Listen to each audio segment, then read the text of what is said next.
Magandang umaga po sa lahat ng mga pinabiling suka. Mga Pilipinong mga pinabiling suka, magandang umaga po ulit sa lahat sa inyo. Ang ating pag-usapan sa ngayon, yung pabilihan ng suka. Ano ba yung suka?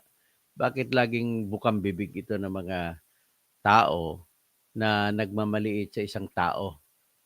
Halimbawa, gusto niya maging abogado, wala namang kwentang pagka-abogado, mali-mali pagdating sa korte.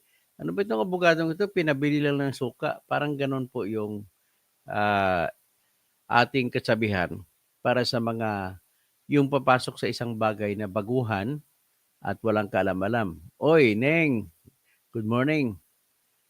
So ngayon, kapatid ko pakisabi kay Daddy Lo, manood siya para makita niya ako. So anyway, ang tatay ko pala nanood, oh.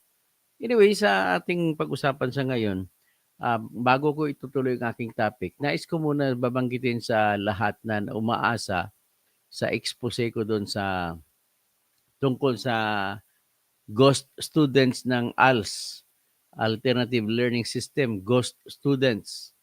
Ha? Ginagawa yan sa Pangasinan. At may follow-up ako dyan, abangan nyo na lang. Pero iba muna pag-usapan natin sa ngayon. At marami din akong follow-up din sa isang mga patungkol kay yung mga nahuli na dalawang Pilipino doon sa Hong Kong na sumubok mag-withdraw ng $10 billion. Tingnan natin, may follow-up lang ako doon. Okay, at saka salamat pala kay ano, kay Jojo Di Guzman, no? At pinayagan niya ako gagamitin yung kanyang video tungkol doon. At maraming salamat po. Vlogger din po si Jojo Di Guzman, napakarami niya ng audience, no? Mga subscribers. Anyway, papunta tayo nun. Ang usapan natin ay ah, suka. Ano bang meron sa suka? Bakit ganun pag minamaliit mong tao, tatawagin mo, pinabili ka lang ng suka? Tapos dito minamaliit ni BBM ang mga kandidatong iba patungkol dun sa kandidato ng mga sa linya ni Duterte ng mga pinabili ng suka. Pwede natin tanungin kung anong definition, anong ibig sabihin ng pinabiling suka. Kung baguhan ka, hindi ka tinitingnan na gagawa ng maganda at wala kang alam sa gagawin mo, ang tawag sa iyo ay pinabili ng suka. Tingnan natin si Bato, matagal na yan. Definitely hindi yan pinabili ng suka. Pero matanda na, parang hindi pa rin ko sa tingin ko lang, parang hindi pa niya gamay yung takbuhan sa Senado. Hindi niya alam kung anong batas na gagawin niya. Naalala niyo nagpagawa siya ng batas na sa PNP Law Amendment, tapos binato lang ni BBM. Ay naku, parang yung walang kwentang paggagawa ng batas kaya binasura ng presidente. Tapos si Bongo, ang alam niya, malasakit center lang naman ang alam niya eh. Tapos tinuturo pa silang dalawa ni Bato ni Arturo Las Cañas na may sabit dun sa extrajudicial killing dun sa Davao. At saka tinuturo din siya ngayon na sa reward system. Pero number 2 pa rin ha. So, definitely hindi mo sabihin na pinabili ng suka kasi number 2 sa pinakahuling survey ngayon si Bongo. Si Bato, number 10. Tapos sino pa bang ibang sa linya na si Vic Gutierrez? Actually, kung ako tanungin mo, pakiwari ko sa kay Vic Rodriguez na tinutukoy ni BBM. Kasi dati niyang kakampi, ngayon nagiging kaaway. So, obvious na galit siya. So,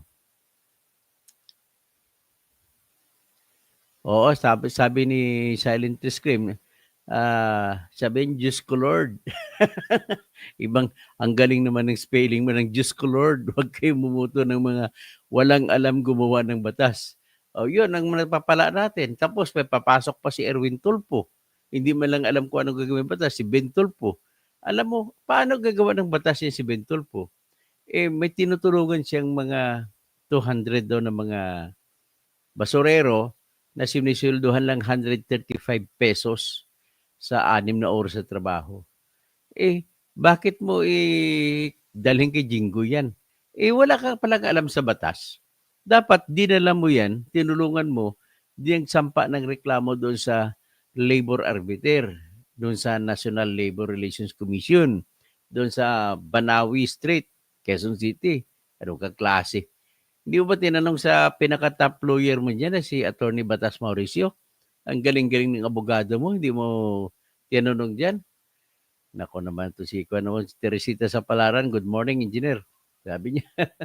So ito po yung pag-usapan natin, yung mga, kung ako tawagin mo ay, kung ako tanongin mo, ano ba mga klase mga kandidato ito? Kung ako naman tanongin nyo, ang tawag sa mga kandidato ito is KU. Anong KU? KUPAL. Oh. Good evening, Engineer Lynn Malado Lunas Opids. Okay. So ito, ipakita ko na sa inyo kung sino itong mga kwan. Pero una muna, ipakita ko muna yung survey.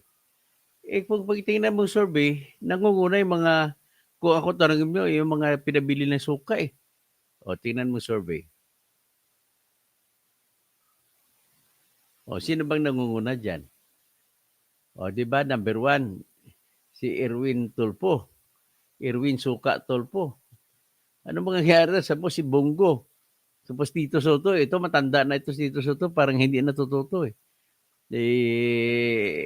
Ang pinakamasamang batas na ginawa nito, yung Anti-Cybercrime Prevention Act.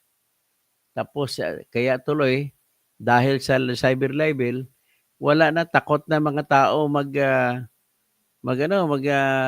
criticize, magpupuna sa mga politiko kasi kinakasuhan kagad ng libel, ng cyber libel. Grabe ito si Tito Soto. Pahirap ito sa bayan. Tapos si Ben Bitag Tulpo, itong sinasabi ko kanina na may tinutulungan na 200 na katao na magbasurero na 135 pesos a day lang sahod. Ay sinumbong no kay Jinggoy. Bakit hindi mo sinumbong kay Rapi Tulpo para sa naman sa senador? O bakit hindi mo ang tamang pinakagawa doon ay tinulungan mo magsampa ng reklamo sa labor arbiter. Hindi kailangan ng Senado dyan. Tapos si Pia Cayetano, number 5. Number 6, ito pang pinabiling sukang isa, si Budots, Bong Revilla, Ramon Jr. Si Pia Cayetano naman ay kapatid naman ni Alan Peter Cayetano na matindi ang banat ng kanyang kapatid na si Alan Peter laban kay Bongbong Marcos na magnanakaw. Ang tatay nila magnanakaw. Tapos magkasama kayo. Anong klase? Kinain nyo sarili nyo. So, ito naman si Marcos Aimee. Ay hindi ko na alam kung ano pinagagawa nito. Nagdadrama lang sa Senado. Kunwari, kontra kay kautol niya. Ngayon, kakampi kay utol niya. Hindi ko alam kung saan pupunta ito eh. Ito si Ping Lacson, matanda na rin ito. Kung ano pinagagawang budget man kuno siya. Magaling siya sa magbusisi sa budget. Pero ano pa bang gagawin niyo, Sir Ping, sa ngayon? Si Willie Revilla may lalo magdadala lang ng jacket sa Senado ito. Si Bato, number 10. Number 11, si Abi Binay. Ano to si Abi Binay? Sabagay, dating congresswoman ito. At sila lang sa Makati ay nakagawa ng libreng hospital, libreng doktor, libreng lahat. So dapat kung manalo man siya, kahit na pinabili ng suka, magtatayo ng ospital sa buong bansa na mga libre lahat. Si Manny Pacquiao, ito talagang talagang ito pinabili pa ng suka. Tapos si Camille Villar, ito lalo. Pinabili din ng suka ito. Pero magaling magnakaw ng pamilya nito. Kasi dami-dami lang yaman. Mga number 1 riches sa buong mundo. Sa buong Pilipinas mo lang. Tapos si Lito Lapid, ay nako, magnanakaw na naman ulit ito. Nako. Si Kiko Pangilinan ng mga magagaling na kandidato. Sunod-sunod. Kiko Pangilinan, number 13. Bamakino, number 14. Number 15, si Hunasan Gringo. Number 16, si Ben Harabalos. Yung magaling na kandidato na nag-back out, si Doc Willie Ong, number 16. 13, 14, 15, 16. Number 17, si Tolentino Tol, number 18. Si EP, isa itong pinakabili ng suka to, number 19. Tapos si Busita, Colonel Busita, mas gusto ko pa to. Number 9, pero siya, 16, 17, 18, 19, 20. Number 20, si Colonel Busita. Number 21, si Marcolita. Number 22, si Manong Chabit. Si Manong Chabit ay nag-withdraw. Number 21, si Jimmy Bundok, Attorney Jimmy Bundok, na movie personality rin. Ang gusto kong kandidato si Ariel Kerubin na nalampas pa. Ilan to? 6, 12, 18, plus 6, 20. 18, 20. 18 plus 6, 6 plus 6, 18 plus 24. Tapos number 28, 28 sa si Joey, Dr. Joey Montimer, 28 Okay lang, sige di bale. Si Calyudi, 27. Si Kibuloy, 26. Nako, si Tornevic, 25. Yan lang. Si Teacher Franz Castro, ang aking kandidato. Sige lang, angat lang. Si Teddy kasi mga kaibigan ko, si Heidi Mendoza dapat umangat pa ito. So anyway, yan po mga sinasabi na mga taas sa survey. Pero sabihin ba natin na pinabili ng suka? Pero kung ako tanongin nyo, mas ito pa yung pinabili ng suka, no? Sinasabi kasi, according to Bongbong, ito yung mga pinabili ng suka. Ipalabas ko ha. Sabi ni BBM, ito yung mga pinabili ng suka.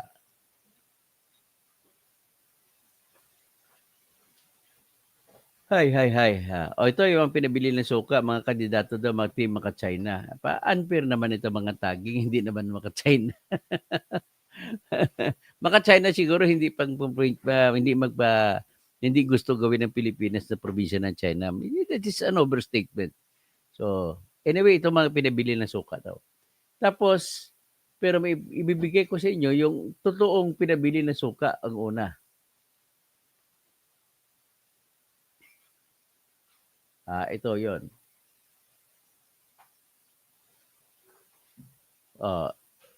Iangat ko muna video file. Ito yung mga totoong pinabili ng suka.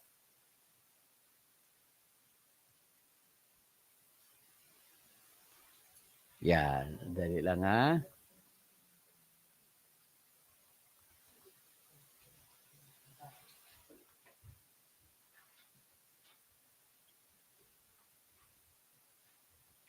Ayan. Na binibira mo yan at binibira mo, sinasabi mo magnanakaw. Ngayon, nasa kasama ka sa entablado at pinatataas mo ngayong kamay. Yan, ang unang pinabili ng suka si Manny Pacquiao. Dito sinasabi mo magnanakaw. Ahoy!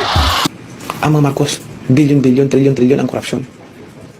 Tapos ibubuto natin, talagang ang talino natin. Lagi nating sinisisi ang pamilya Marcos pagdating sa korupsyon. Hindi ba natin nakikita na sa panahon ng Marcos, ang bansa natin number 1 sa ekonomiya? May kurap pang bansa na number 1 sa ekonomiya. Suka. Pakita na may tira pa siya, may party list pa na isa nagiging political dynasty pa si Pacquiao. Ikaw talaga? Kahit saan na tayo napunta? Ang kanyang asawa, si Jinky Pacquiao, tatakbo sa LB party list. Hindi. People's Champ pala na party list. Inaantay lang natin makakausap natin ngayon Malamang nagbabakbakan na naman ang mga yan. Ha? Love lang mga kapatid ha. Araw ng mga puso ngayon, kalmahan nyo lang. Si Manny Pacquiao daw yun. Ay, naku po, ayun na. Congratulations, you're the best. Okay, sige. Opo. May party list din pala yung asawa ni Manny. Meron din. Nakita ko, di ba? Hindi mo ba nakita? Kasi nga, tinignan ko yung listahan na nilabas ng kontraya. Ano yan? Ernest o Louis Vuitton? Hindi ko na sasabihin kung ano, pero second nominee siya ng isa sa mga party list. Jeremy sa Louis Vuitton, nagbibiro lang si Ted Filon dyan. Pero ibig sabihin, mahilig kasi sa branded, OOTD lagi yan si Jinky Pacquiao. Kung minsan, Hermes ang damit, Hermes din ang bag, tapos Louis Vuitton ang damit, Louis Vuitton din ang bag. Talaga? Gulat nga ako. Sabi ko, ay, si Ma'am Jinky din pala. Ano ang pangalan ng kanilang party Gusto mo list? sabihin ko talaga? Wag na lang, baka ma-promote pa. Oo, wag na. Okay. Basta isa siya sa mga nominees ng isang party list group. Oo. Ikaw, ano kung gagawa tayo? Nag-iisip ka na ba? Hindi, Kasi lahat pwede baka tumakbo pwede yung party list mo ay LV party list. Lumang vag party list. Lumang vag. Ayoko. Ay, nako. Mamaya pag-uusapan po natin to. Alright. Lagi Kaya naman natin itong isa pang pinabili na suka. Si Willie Revillame. Ay, Jordan, magandang umaga. busog pala. LV, laging busog. Yung pambabawi nga po sa party list election na yan at itong, kumbaga, sadya pong kabalintunaan itong Fair Elections Act dahil mukha po talaga lumalabas na unfair na po ito sa ngayon. Alright. Few months ago, tinanong po namin, Yan si Willie Revillame. tinanong namin kayo kung kayo ba itatakbo for politics. Ang sabi ninyo sa amin, we ask you twice, sabi nyo, hindi. No politics, nasa kontrata nyo yun with TV5 for 3 years, you will not run. Ano po nangyari? Paalam mo kay MVP. Tatakbo siya pagka-senador. Nagpaalam siya kay kay Manny B. Pangilinan. Ano si Manny Pangilinan? Isa sa pinakamayaman. Bakit ka sa kanya paalam, hindi kang papaalam sa Pilipino? You have my support. Go. Kaya, yun lang yun. But what Kasi- changed your mind? Because naalala ko po sinabi niyo nung panahon na yon na Tinatanong siya, sabi mo noon ayaw mo tumakbo. Pero ngayon nagbagong isip mo. Sabi nagpaalam doon sa kay MVP. Sabi ko, sino ba si MVP? Di ba sa Pilipino ko dapat magpaalam? O yan, kinokorner siya ng mga nag-interview. naku, magulo sa politika, nag-aaway-away mga tao, ayaw nyo makigulo doon, pwede na kayo dito kasi nakakatulong kayo sa programa ninyo, sa araw-araw na trabaho ninyo. Katulong sa programa, ewan ko lang. Bakit po Kasi sa dun sa politika? studio ng Will to Win, it's only about 600 people. Every day. So, natutulungan mo, hindi mo lahat natutulungan yung 600 na yun.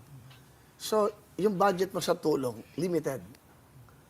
And then, nung nakita ko yung awayan ng awayan sa Congress, awayan ng awayan sa Senado, sabi ko, kawawa ang mga Pilipino. Ito yung mga taong binoto, ito yung mga taong pinagkakatiwalaan. Pero nakakalimutan yung mga kawawang kababayan natin. So I thought, baka makatulong ako, kahit papano, at Hindi niya alam ano gagawin niya. Pinabili nga ng suka. siguro makikipag-away ako sa Senado kahit kanino para sa mahirap. Kaya hindi niya alam kung magpag-away, paano magpag-away. Po napagdesisyonan with finality na, o sige, game na nga. Kasi buzzer beater po kayo dun sa Gusto mo malaman 5 yung, p.m. yung totoo, syempre. You know the truth? Yes. Kanina lang. Hanggang nandun ako sa may Rizal Hotel, I'll be honest, napaiyak pa ako. Rizal Hotel? Anong Rizal Hotel? Baka Manila Hotel. Talagang paurong na ako eh. Pero may mga kumusap sa akin, siyempre, ito na yung chance. Kala ko ba gusto mong tumulong sa mahirap? Half-hearted pa rin ako eh. So, Will, walang isang tao na nag-udyok sa'yo na, oy, sige na. Marami akong mga nakakausap. In fact, ayoko lang banggitin yung mga pangalan. Marami mga... Tsaka this is not the first time na, di ba, nabalitaan na posible daw, na may kumausap sa'yo. Naamin nyo na rin before eh. So, kumbaga, hindi to first time. Pero, ang nakakagulat eh, first time nyo talagang nag-file.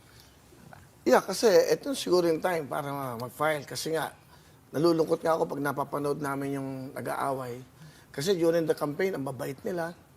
Nagmamahalan, nagkakaisa. Pero hindi po ba parte talaga ng politika yun? Kailangan talaga Wait, magdebate, tinutukoy mo ba yung unity? magbalitaktakan. Hindi, Yung kasi break-up? Excuse me? Yung sabi mo na nagbabangayan, nag-aaway. Ang Hindi, tinutukoy parang mo ba yung kailangan ba break-up ipakita sa TV yung nagbabangayan? Pwede naman siguro kaya meron sila executive chairs yun, di ba? Kailangan ba natin ipakita sa mahirap? Ang hirap na lang buhay na mahirap. Ang siya pa makikita mo, magulo. Paano mo tutulungan yung mahirap na maging maayos ang kanilang buhay? But well, sabi Hindi pa niya alam bro, paano tulungan mahirap. nga ni Vic Soto, you can help people without being a politician, right? Without holding public office. Because as shown nyo, you're already helping people, right? So, ang tanong doon at the heart of it is ano po yung motivation mo apart from wanting to help? Because all of these people in office right now, nung nagka-campaign sila, yun din naman sinabi nila eh, na you want to help the masses, make food prices more affordable, etc., etc. Pero ending, nag-aaway nga, like you said. So, for you, ano talaga yung main motivation mo? What's in it for you? It's about poverty eh. Poverty Kahirapan. Kasi 21 years na ako nagde-daily show eh. From ABS-CBN na Wawawi. From TV5 na Wheeling Wheeling. Di ba? Will Time Big Time. Nag-GMA ako ng 7 years na Wawawin. I'm back here. So lahat ng binubulong sa akin na mahirap, gamot. Pang-paaral ng anak ko. Pampa-opera ng asawa ko. Sabi ni Betong, dapat DSWD ka mag-apply. Nakahiga. It's all about yung kabuhayan. Eh, kung makakapanood tayo ng puro away sa Senado at sa Congress, tapos ito mga kawawang nilalang na to, na hindi na Yan din sinasabi ng ibang personal mga na eh. It's about personal thing. Pag nag-aaway kayo eh. So, paano itong mga taon to? Yung bang pag-aaway niyo, natutulungan ba itong mga to? Hindi mo pala masasabi kung ano, tanong ka lang ng tanong, paano, bakit? Ilang presidente na dumaan? Ilang senador na dumaan? Ilang congressman at congresswoman na dumaan? Hindi mo ba natanong yan? At hindi ka bumuo ng plano? Katotohanan na marami ng mga dumaan tapos hindi nila nabigyan solusyon? Nabago ba ang buhay na mahirap? Do you realize though that Bakit mababa mas kung buhay na makakatulong ka mahirap? as a private citizen? Because once you're in Senate or Congress, voting system yan eh. Sometimes you may want to push forward certain bills, certain laws, pero mahirap kasi Mas malaki ang pera mo sa gobyerno. Mas malaki ang budget mo, Pero mas marami. consensus. Imagine mo, you have about 110 Filipinos. 110 million Filipinos. Ang natutulungan ko lang everyday is about 600. Hindi pa lahat. You know, dito mas malawak, Luzon, Visayas, Mindanao. Sabihin, pag nabigyan ka ng chance, Ang gusto niya gagawin, mangunguha siya ng pera ng gobyerno pamimigay niya. anong bill ang gusto mong gawin? Yung bill na yan, yung dapat, kamukha yung gusto ko yung sa senior citizen bill, no? 20%. Gusto ko mag-add, if ever na mabibigyan ng chance, gusto ko mag-add another 10%. Sa samahan ng bilihin, every year tumataas ang bayad ng gamot, Ayun and then na yung mga rin pag-aaral ng bata. Ang purpose ko dito, makatulong, makabigay Ay, makatulong araw, ayun din, may inisip pa pakatulong. Ay, ng magandang buhay sa mga Pilipino. Yung 30% na nabanggit nyo, saan nyo nakuha yung figure na yun? Kasi you have Na-compute 20% now. So pwede ko mong dagdagan. Pero sa hindi po bill. ba mahihirapan naman yung nagnenegosyo? Kasi baka hindi Aaray, nila magko-complain kayanin. sa'yo yung mga negosyante mong kaibigan na Yung negosyante kumikita, yung mahirap pa ng kita. Dapat din mo na, kung kumikita ka ng piso, ito wala. Nangungutang to na nangungutang. Pero marami rin po yung maliliit lang na negosyo na kumbaga yung kinikita nila sapat lang sa pang-araw-araw. And then, hindi naman lahat yata. Ako more of the medicines sa gamot yung naiisip ko. Kasi lahat ng mga lumalapit siya, puro gamot, opera. It's more of the health. Kasi nga, kaya nga senior. Kuya Kung may inisip mag-ayuda, ay, pinabili ka nga ng suka. So hanggang dyan na muna tayo. At magandang umaga po sa lahat ng mga pinabili ng suka, mga Pilipino. Nabubuto ng di tama. So, hindi mo naman ako mag-shoutout kasi may gagawin lang ako panghanap buhay po.